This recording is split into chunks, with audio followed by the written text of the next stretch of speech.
YouTube. I'm AquaticMa. You're on the AquaticMa's channel. If you haven't already, go ahead and hit that subscribe button right there and ding that notification because you don't want to miss what I have coming in the future. Today's video is going to be about my betta fry that I documented back in November 20th was their hatch day. So today makes them about 2 months old.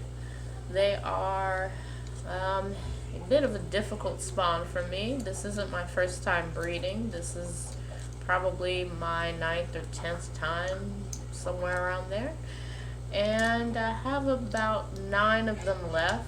That's because I go through an extensive culling process where I get rid of any fry that I think are deformed, are just not eating properly, not swimming properly because of spinal deformities. And it happens a lot in the hobby when you're breeding any type of fish, whether it be guppies, platies, any type of fish, you will see those type of deformities. This is the grow out tank.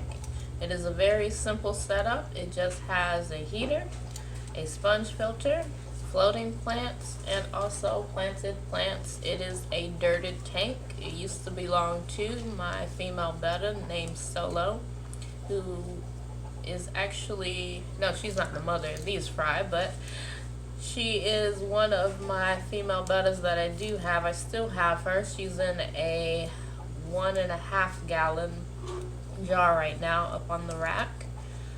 She used to be in the 60 gallon with my other female who is the mother of these fry, but she was having trouble trying to get food with the not the licorice but the opaline gouramis that are in there, so I put her in the jar just so that she can get food and also recover from spawning as well.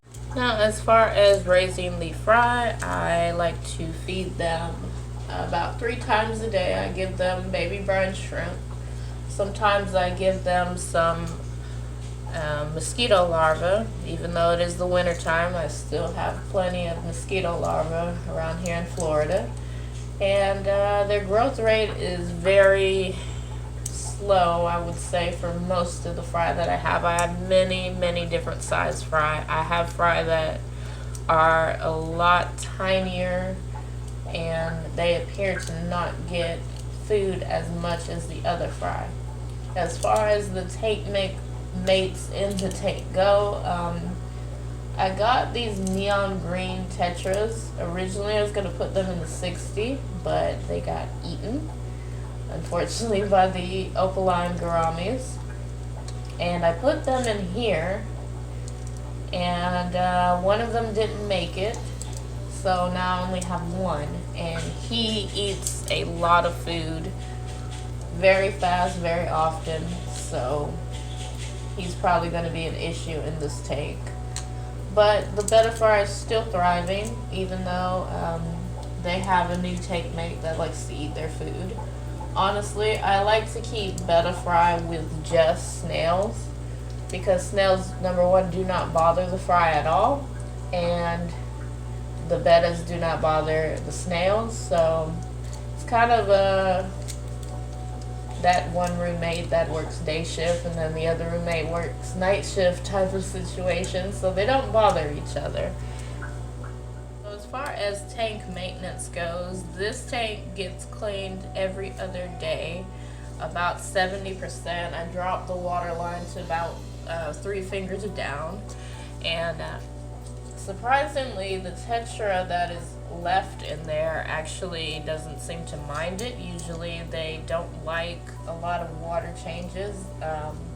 They're very sensitive to water changes, and honestly, I'm even surprised that he's surviving in that water because I'm pretty sure the pH is much lower than what he would like it. But anyways, it seems to be working out for him. I actually got him by accident when I was getting another female betta out of a community tank, and the pet store just went ahead and gave me him, and I decided, well, he needs some friends, so I grabbed the friends and thought I could put him in the 60 like I said, but that didn't work out.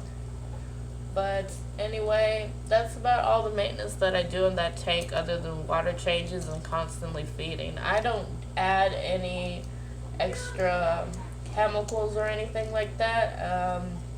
Tannins would probably help in that tank, but honestly, all that I have to make tannins with is catappa leaves, and they make a mess when it comes to these snails in there because the snails will gather around the leaves and just poop everywhere. So I've just decided to keep their tank as it is, make it simple for me, even though I'm doing water changes every other day.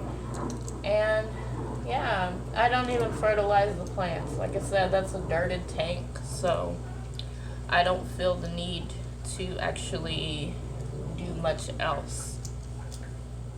With that being said, that's how I take care of betta fry. I keep it as simple as possible. I do have 4 kids to take care of, and some people like to do water changes every day. Some people like to feed like 3-4 times a day. Like I said, I'm keeping it as simple as I can. I have other fish tanks that I need to take care of, and other fish that I have to feed, and actual life tiny human beings that I have to take care of. So it is very exhausting, I'm not gonna lie, taking care of a fry tank right now. I only bred the bettas because I wanted to see if I could do some new techniques. I did come out with some new foods, which is some microworms that I got from Sergeant Tank. I've used them in the past, but I always forget the cultures, and I'll roll some footage of that as well. I know y'all won't be able to see that. But I didn't get to use them the first time like I wanted to. This culture that I got, I was able to make several cultures out of. Usually I get them and they're duds. You can see in a video that I'm gonna link in the description and somewhere up here. And they don't ship very well, but the way Sergeant Tank ships them, I got a large container and was able to make several of these.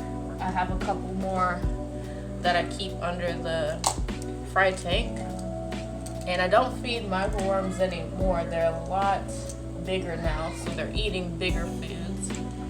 But I was able to use that culture for this spawn, which was great, and it appeared that the fry were doing well in the beginning.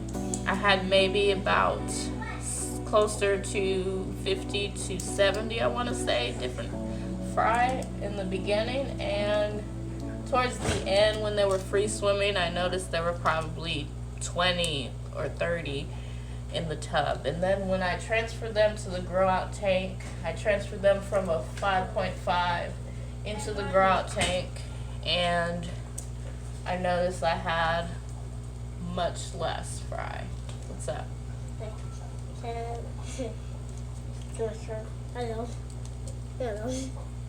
Concludes this video of my betta fry. You will see them throughout my video uploads. I will continue to document what's going on with them. Like I said, I only have 9. The last spawn I did that was documented, I only had 6.